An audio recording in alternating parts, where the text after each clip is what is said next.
नमस्कार, जय हिंद। स्वागत है आपका ओनली यूपीएससी पर। यह है आपकी जियोग्राफी की क्लास। इससे पहले जो क्लास हुई थी उसमें हमने आपको चक्रवात पढ़ाया था। चक्रवात क्या होता है, कैसे बनते हैं, वायु की दिशा कैसी होती है चक्रवात में, निम्न दाब क्या होता है, उच्च दाब क्या होता है, इस सब पर पूरी बातचीत हमने कर ली थी। इस क्लास में हम चक्रवात के प्रकार पर डिस्कस करेंगे। उनके दोनों प्रकारों को हम अच्छे से डिस्कस करेंगे, ठीक है ना। तो चलिए पहले हेडिंग डालते हैं, चक्रवात के प्रकार। चक्रवात के प्रकार, type of cyclone, types of cyclone. Class को स्टार्ट करूं उससे पहले आपको बता दूं कि ये जो बैच है 2023 के लिए है। प्रारंभिक परीक्षा यूपीएससी को ध्यान में रखते हुए स्टार्ट किया गया है और ये बिल्कुल फ्री। तो जो स्टूडेंट पहली बार जुड़े हैं चैनल को अभी सब्सक्राइब कर लें, बेल आइकन को प्रेस कर लें और नोटिफिकेशन को भी ऑन कर लें ताकि कोई क्लास उनसे मिस ना हो। हमने जियोग्राफी से स्टार्ट किया है, इसके बाद में और भी सब्जेक्ट की क्लासेस आपको देखने को मिलेगी। तो चक्रवात के प्रकार में हम देखेंगे शीतोष्ण कटिबंधीय, शीतोष्ण कटिबंधीय चक्रवात, और दूसरा जो प्रकार है वो क्या है, उष्ण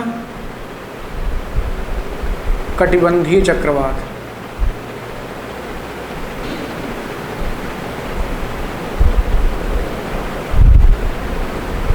शीतोष्ण कटिबंधीय चक्रवात और उष्ण कटिबंधीय चक्रवात। चक्रवात के मूलतः दो प्रकार होते हैं, ठीक है ना।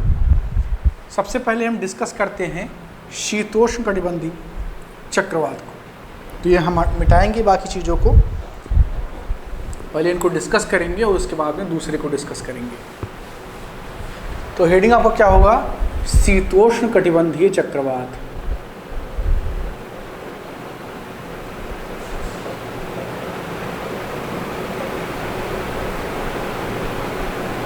चक्रवात, शीतोष्ण कटिबंधीय चक्रवात, ये क्या होता है। तो जैसा कि नाम से ही स्पष्ट है, ये शीतोष्ण कटिबंध में आएगा। अब शीतोष्ण कटिबंध क्या होता है तो पहले उसको समझ लीजिए। ये आपकी पृथ्वी है, ठीक है ना, और ये है आपकी विषुवत रेखा या भूमध्य रेखा 0 डिग्री, ठीक है ना। जैसे आप ऊपर जाते हैं तो एक रेखा आपको मिलती है 23.5 डिग्री पर, 23 डिग्री एंड हाफ पर मिलती है, इसे कर्क रेखा कहा जाता है।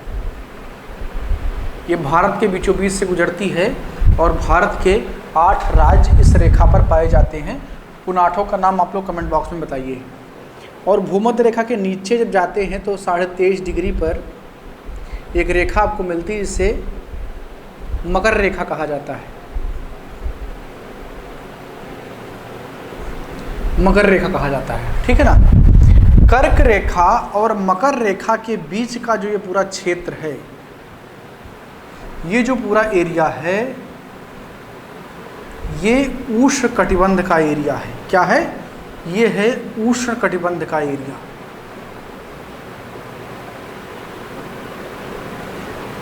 उष्ण कटिबंध। और ऐसा क्यों कहा जाता है, इसे उष्ण कटिबंध क्यों कहा जाता है, क्योंकि जो सूर्य की स्थिति होती है, जो सूर्य की स्थिति होती है वो लंबवत इन्हीं दोनों रेखाओं के बीच में कहीं ना कहीं होती है। सूर्य सालों भर इन्हीं 2 रेखाओं के बीच में कहीं ना कहीं पर लंबवत रहता है, और जहाँ पर सूर्य लंबवत रहता है सूर्यातप सबसे ज़्यादा वहीं पर प्राप्त होता है। सूर्यातप क्या है, ये मैंने क्लास में आपको पढ़ाया है। तो सूर्यातप सबसे ज़्यादा कहाँ पर प्राप्त होता है, कर्क रेखा और मकर रेखा के बीच में। तो यहाँ पर सूर्यातप ज़्यादा प्राप्त होने की वजह से इसे उष्ण कटिबंध कहा जाता है। और इसके जब आप नॉर्थ में जाएंगे, ऊपर यानी कि उत्तर में जाते हैं या मकर रेखा के साउथ में जाते हैं, तो ये जो पूरा कटिबंध है ये शीतोष्ण कटिबंध कहलाता है। क्या कहलाता है, शीतोष्ण कटिबंध। कई बार एक वर्गीकरण और कर दिया जाता है, जो ध्रुवीय क्षेत्र है इसे शीत कटिबंध भी कहा जाता है, तो वो भी वर्गीकरण आप कर सकते हैं, ठीक है ना। तो ये है आपका शीतोष्ण कटिबंध। अब हम देखेंगे शीतोष्ण कटिबंधीय चक्रवात क्या होते हैं, क्योंकि हमारा चर्चा जो है वो चक्रवात पर हो रहा है। शीतोष्ण कटिबंधीय चक्रवात, तो ये जो चक्रवात हैं ये 35 डिग्री से लेकर के 65 डिग्री अक्षांश के बीच में आते हैं, ठीक है ना। तो पहला पॉइंट इसमें आप क्या लिखेंगे, ये चक्रवात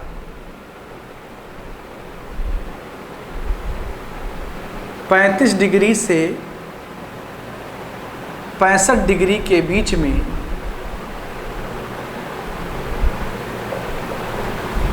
ये चक्रवात 35 डिग्री से 65 डिग्री के बीच में आते हैं। तो आपने देखा था कि 23.5 डिग्री के ऊपर नॉर्थ में कर्क रेखा के और मकर रेखा के साउथ में शीतोष्ण कटिबंध है। तो यहाँ पर अगर 35 के बाद आ रहा है तो इसका मतलब कि ये शीतोष्ण कटिबंधीय क्षेत्र में ही आ रहा है, ठीक है ना। तो ये चक्रवात 35 डिग्री से 65 डिग्री के बीच में आते हैं। दूसरी बात क्या लिखेंगे इसमें हम, इनकी दिशा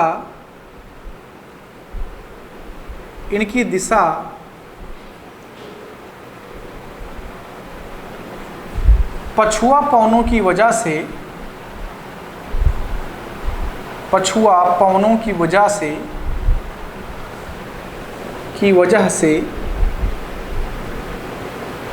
पश्चिम से पूर्व होती है।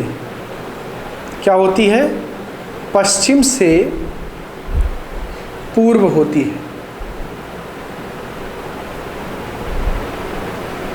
इसकी दिशा क्या होती है, पश्चिम से पूर्व होती है। तो इनकी जो दिशा है वो पछुआ पवनों की वजह से पश्चिम से पूर्व होती है, ठीक है ना। अब ये जो हैं बहुत बड़े पैमाने पर जो मध्य अक्षांशीय क्षेत्र है उसको प्रभावित करती है। तो यहाँ पर अगला पॉइंट आप क्या लिखेंगे, ये मध्य अक्षांशीय क्षेत्र को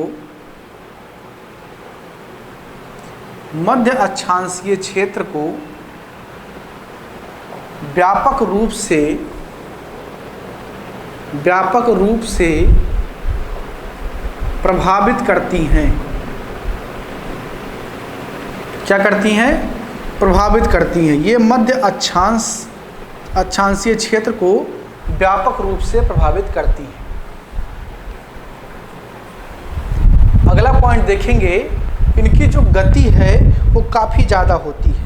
इनकी जो गति है वो काफ़ी ज़्यादा होती है और इनकी गति के जो चलने का क्रम है उसे झंझा पथ कहा जाता है। जो पथ है जिस पर ये चलती हैं, इनके चलने के पथ को झंझा पथ कहा जाता है और इसको इंग्लिश में आप कहेंगे स्ट्रोम ट्रैक।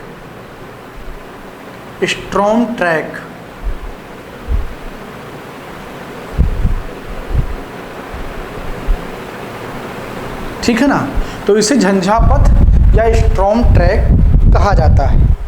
इनकी गति अगर आप देखेंगे, इनकी गति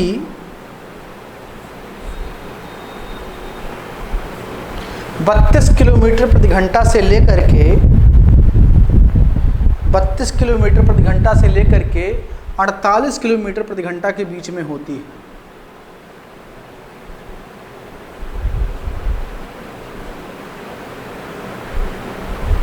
के बीच होती है, ठीक है ना।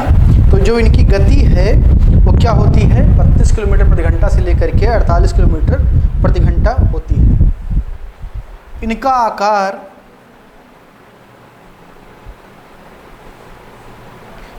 आकार गोल, अंडाकार या 20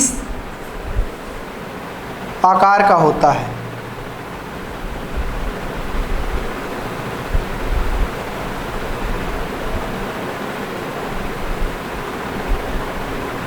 बी आकार का होता है, ठीक है ना।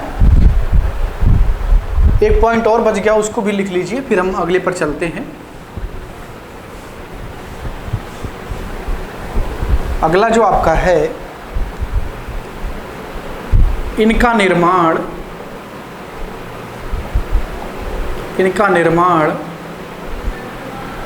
वाताग्रों के कारण होता है। वाताग्रों के कारण होता है। इनका निर्माण वाताग्रों के कारण होता है। तो ये है आपकी शीतोष्णकटिबंधीय चक्रवात। अब हम बात करते हैं दूसरे वाले पॉइंट पर, जिसे आप उष्णकटिबंधीय चक्रवात कहते हैं।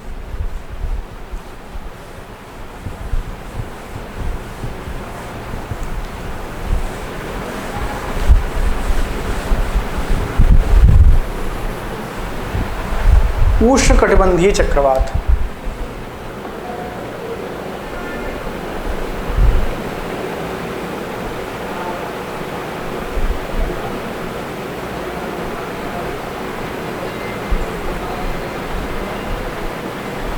उष्णकटिबंधीय चक्रवात।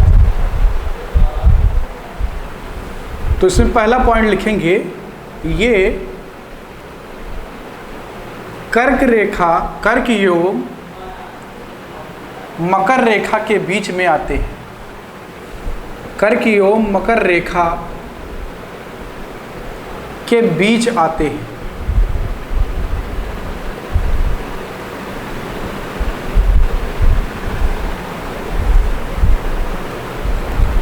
इनकी दिशा पूर्व से पश्चिम होती है। इनकी दिशा पूर्व से पश्चिम होती है। इनकी दिशा पूर्व से पश्चिम होती है। इनकी दिशा क्या है? पूर्व से पश्चिम होती है। इसके अलावा देखेंगे, इनका निर्माण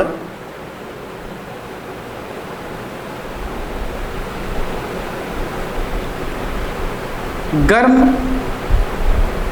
सागरों पर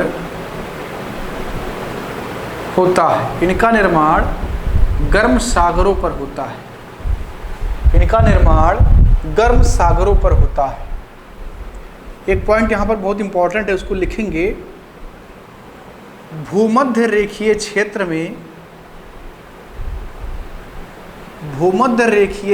में चक्रवात नहीं आते हैं। चक्रवात नहीं आते हैं। इसका कारण क्या है, अगले किसी क्लास में हम डिस्कस करेंगे। अभी पॉइंट आप लिख लीजिए, भूमध्य रेखीय क्षेत्र में चक्रवात नहीं आते हैं। तो कंफ्यूज आपको नहीं होना, क्योंकि भूमध्य रेखीय क्षेत्र दोनों रेखाओं के बीच में ही आएगा, मकर रेखा और कर्क रेखा के बीच में। लेकिन इस क्षेत्र में क्या है, आपकी जो है वो चक्रवात आते ही नहीं है। इस क्षेत्र में चक्रवात नहीं आते हैं, ठीक है ना।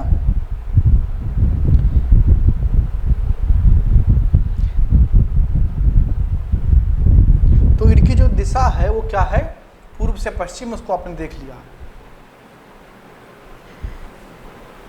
ये स्थानीय आधार पर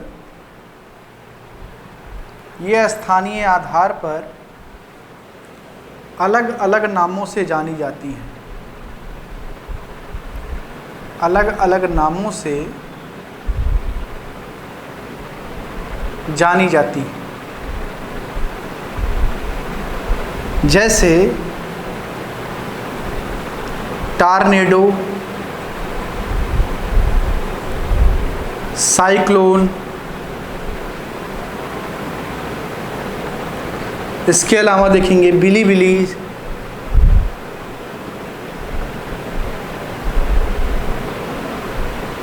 ETC, ठीक है ना। तो ये अलग अलग नाम से जाने जाते हैं। तो ये है आपका उष्ण चक्रवात। दोनों में अंतर आपने देख लिया कि दोनों का क्षेत्र क्या क्या है। दोनों की दिशा में भी अंतर होता है। एक चीज़ यहाँ पर और लिख लेंगे, इनकी गति शीतोष्ण चक्रवात से काफ़ी अधिक होती है। शीतोष्ण चक्रवात से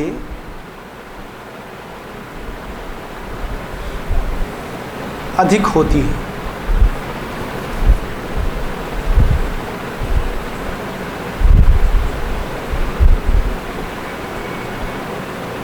लगभग 800, इसको ऐसे लिखेंगे 400 से 500 लेकर के 800 किलोमीटर प्रति घंटा तक भी इनकी जो है गति देखने को मिलती है। टॉर्नेडो की गति लगभग 800 किलोमीटर प्रति घंटा होती है। ठीक है ना।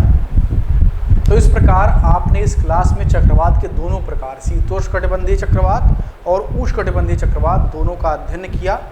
अगली क्लास में हम प्रति चक्रवात के बारे में बात करेंगे, एंटी साइक्लोन के बारे में बात करेंगे।